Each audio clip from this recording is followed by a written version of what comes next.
We already had Robin in his cooking show to make the unicorn sauce, and he decided that the last talk will be about wine. So, very curious.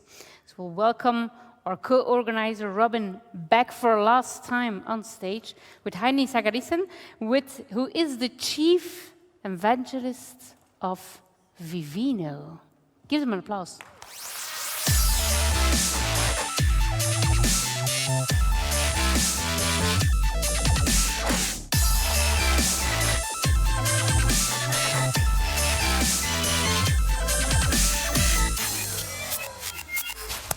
Thank you, Suyin. Sorry for cutting the time short for the previous panel, which is very interesting, but we're very tight. And we want people to enjoy the good weather as well. So one more to go, but a super interesting one. Heini, thank you so much. And she's tough too, right? She's very tough. Yeah. I don't want to mess with her. Yeah. Heini Z, which I'm going to call you because I can't pronounce your last name without a hitch. That's fine. Heini Z, coming to us from Copenhagen. Yes. Founder and now chief evangelist, previously CEO of Vivino. Who knows Vivino? Raise your hand if you do. Oh, cool. Surprised not everyone's raising their hand. But We should drink more wine. Should drink more wine. Yeah. I stopped drinking alcohol 5 months ago. Tonight I'm giving up on giving up. So I'll have a drink. I'm going to share some facts about Vivino. Started in 2010 in Denmark, even though you had the idea previously, I think early 2000s. Grew up to become the world's largest online wine marketplace and the most downloaded wine app on the app stores. More than 50 million, actually 56 million users at this point. I think it's at 58 now, but yeah. They look up between 2 and 3 million bottles a day. Crazy.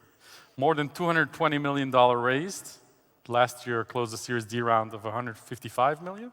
So the bulk of it was last year. More than 230 million ratings in the app. More than 15 million wines in the database. So that's a lot of millions there. So a lot of millions, yeah. A lot of millions. I'll give you a B number too. We have almost 2 billion pictures of wine labels now. Just under 2 billion. 2 billion pictures of wine labels. Damn. That's a lot. Where do you store them all? Yeah. It's this thing called Amazon. Amazon. They might be in the audience actually, so it's a good shout out. We're going to go back in time first and foremost, back to the Faroe Islands where you grew up. We always talk about like great entrepreneurs and companies can come from anywhere. I don't think I've ever met an entrepreneur from Faroe Islands, so you might be the first. But was there anything particular about your upbringing or the place that you grew up that led you to the place you are now? Yeah, it really is an interesting question because I really do believe that entrepreneurs can come from anywhere. And Faroe Islands is a very, very small place. If you haven't heard about it, it's between Norway and Iceland. And you would say there's nothing there, but actually there are a few islands there, 50,000 people. But there is some kind of sort of pre-programming. I mean, we were 4 siblings. A younger sister came after me, but having like 3 brothers competing, I mean, I think that was probably something. But also, even both my parents were public servants. I think my father, although he worked at university his entire life, him always having a project, always building something, I think that did something to me. So I think there's something in your upbringing always. Great. But you did move to Copenhagen at some point. Yeah. But I was 22 when I moved. Great. So I lived there for many years, yeah. So as an adult, yeah? Yes, somewhat. And then you worked in startups, cybersecurity mostly, actually. So how did you get from cybersecurity startups to building one of the most popular consumer apps out of? Yeah, I think that makes a lot of sense. No, I think my passion was always building. And when it comes to cybersecurity as such, it's really not that interesting. Let's be honest. It's a great business, but it's not that interesting. So I said to myself, whatever I'm going to do next, it's going to be something fun. And wine is a lot of fun. So I actually looked at football, all kinds of things that like, let's do something fun. But wine, I think, had like a fantastic problem to be solved, amazing opportunity in a really, really big market, and being a total outsider. I remember when we raised our A round, I got this tweet from France, how the hell is this app not French? And like some guys in Copenhagen built this app, right? But I actually believe that there's strength in being an outsider sometimes. Great. You should have mentioned that last week there was a big cybersecurity event in Brussels Expo, actually. 2,000 people. You should have said, like, cybersecurity is so boring. That would have been great. A lot of money in it, though. That's true. Yeah. So take us back more than a decade ago. I mentioned earlier you had the idea before. Why did it took you such a long time to sort of go like, this is actually an idea worth pursuing as a company? Yeah. I think what I had before wasn't necessarily the clear idea, but more The problem. yeah, the problem is like, how the heck has nobody solved this, right? We have data about books, DVDs, like movies, everything. We rate everything. I mean, we rate our taxi driver now. So we rate everything, but 10 years ago, we did not manage to rate wine. We did not have a proper database of wine. So I thought it's incredible that we don't have that. And my original idea was like, hey, we're going to build an internet movie database-like product for wine. So started thinking web, but then what I think is the most important thing in startups is timing. And then suddenly the timing was there. Like the smartphone came along, they were all online, they had a camera, this technology was there.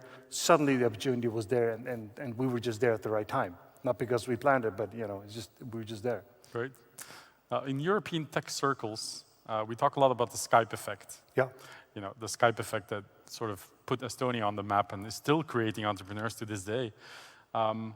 But there's also a Skype connection with you, because one of the Danish co-founders of Skype was your first check ever into Vivino. Yeah. Right? It was the first angel investor. How did that come about?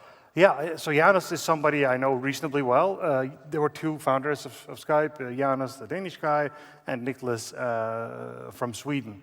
And the other Skype effect is in Estonia, where they built a lot of their business, and a lot of people saw that, hey, this is possible, and some of them made some money, which was incredible. But we actually knew Janus from previously from the security space. Gotcha. And we went back to him, me and Thijs, my co-founder, said, hey, you made a little bit of money on the last one, you should really invest in this one too.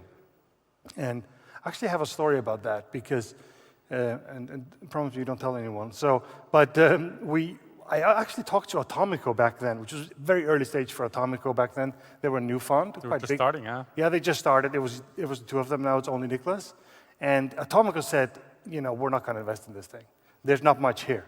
And there really wasn't much there. So Janus, he said, I know Thijs and Heini, they're going to keep going until it works. And he believed in that. He believed in us that we're going to keep going. And when I talked to him about this thing, about being a founder, what's important, we always sort of come to the same conclusion, and that's stamina, like the ability to keep going. I think that's the most important thing for a founder. But we knew him before. We just said to him, hey, you made some money last time around, now you need to put the money back on the table. Yeah, that's always a good way to convince. It's a great way. They usually say yes real quickly. Yeah, I can imagine. What do you remember most about the early years of running and growing Vivino? I remember that it was a lot of fun. I think. Was there lots of wine involved? There was. Drinking. Yeah, hard work / drinking, testing. No, you have to test. Yeah, you have to do market research. I really enjoy that early stage when things move incredibly fast. I remember it also being very, very hard, because you keep going and you usually, things don't take off. It takes a long time before things take off. And I think this is also a personality thing, but we talked about like being an underdog and stamina and so on. I kind of like that I'm pushing some boundaries, and the people that knew the wine industry, they say, okay. And there's like, this man's a fucking madman. Like they do not believe in what you're doing, and that can really drive me. I think it's fun to do stuff that other people say, yeah, this can't be done. Sort of to prove yourself. Yes, totally. Yeah. Let them laugh for a few years, and then I'll show them. Yeah, and you did show them, didn't you? Somehow I like, yeah. How does the wine industry, the bottlers and producers, typically perceive you? Are they friends? Yeah, I think... Frenemies? Yeah, I think it varies a lot. Some people felt threatened by it. Some people that maybe were somms in a restaurant and felt they were going to get replaced. There were a lot of tweets coming in there. But the reality is that where Vivino helps, you usually don't have a somm to help you, so it's fine. But I remember an early conversation with a somm, and he said to me, yeah, this gives me the cold sweat. I was like, okay, calm down. We're just building an app. But yeah, some people were very sort of afraid of it and saying, yeah, this is going to replace us and so on, which is all BS. Because the real tech-savvy ones, they found out how to use it, build a following on the platform, and so on and so forth. So. Right. We've heard a lot on this stage and the other one today about scaling businesses, whether it's crossing borders, going international, maintaining culture when you're scaling very fast. What are some leadership tactics or lessons that you would like to pass on to the aspiring entrepreneurs out there?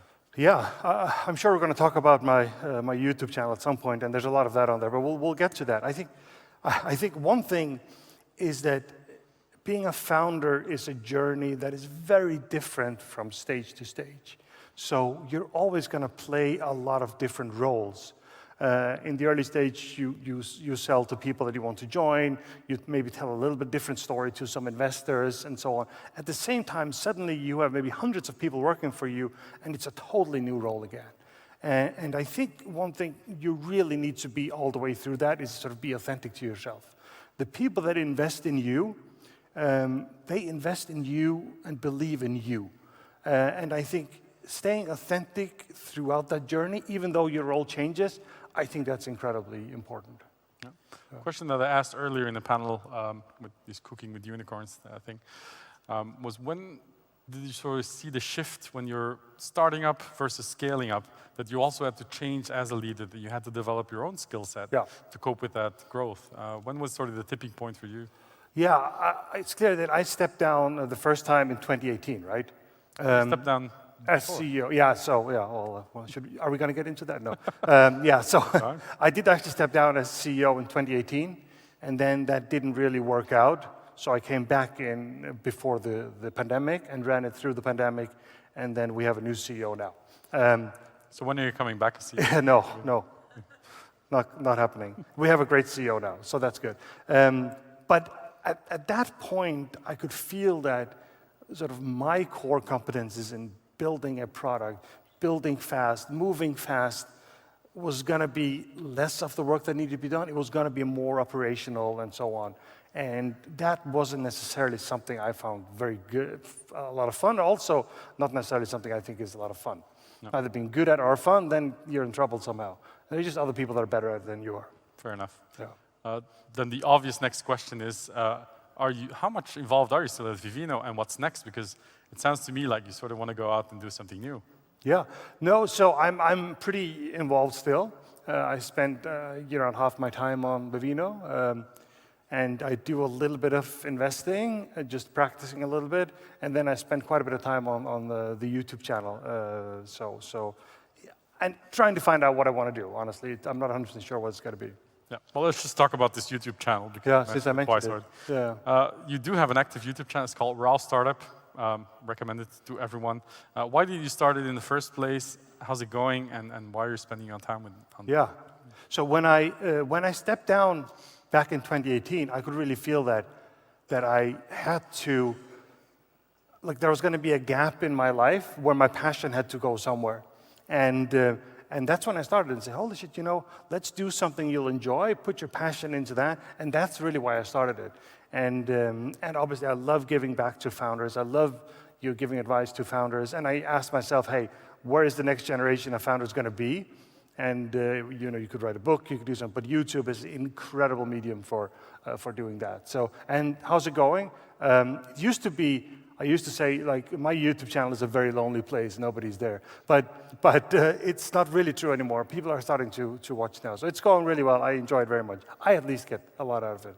Yeah, but what do you get out of it, though? I mean, is it to build relationships with founders that you might invest in or work with later on? Or it's different things, right? I obviously get a lot of feedback from people saying they really appreciate what you're doing. So, I mean... Just an ego thing. Yeah, it is. There is some ego thing, but also sometimes at Christmas, you ask yourself, what's more fun, to get a gift or to give a gift, right? And really, I honestly, most of the time, enjoy more to give a gift than. Yeah. So if I can help the next generation, some things that I did get from some people, other places had a hard time to find.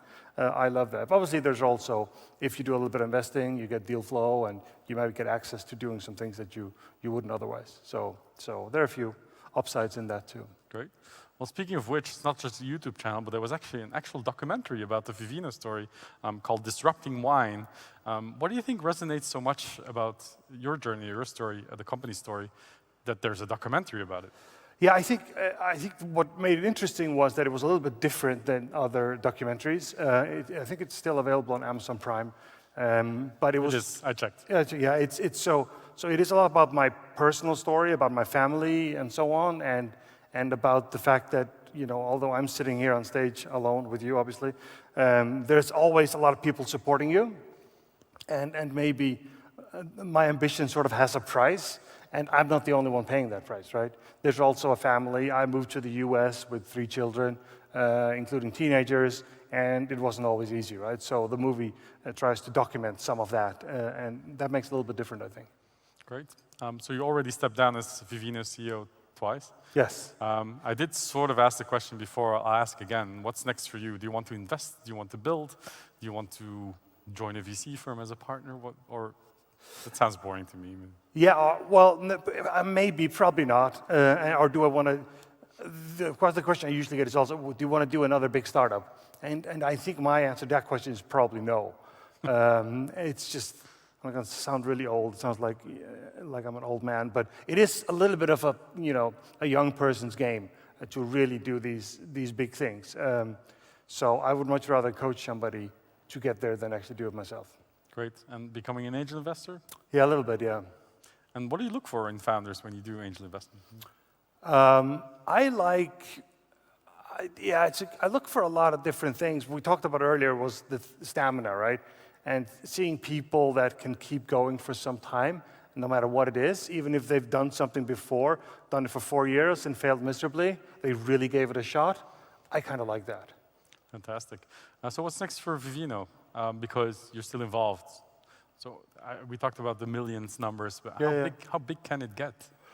Well, it can get really big. So wine is a $400 billion market, right?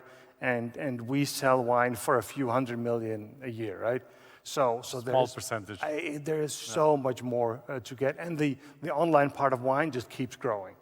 So there's plenty of room to grow. We're also going into new markets in Asia and so on. So a lot happening right now. Fantastic. I can tell from the clock that we're already. Oh my God, is she here? Oh, she's over there still. She's looking very angrily. Oh, yeah. But I think we can wrap it up. This was very inspiring, I'm sure, for many people. Thank you so much for joining, Heini. It's a pleasure. pleasure Thank you. to have you. Heini Zachariassen. Cool.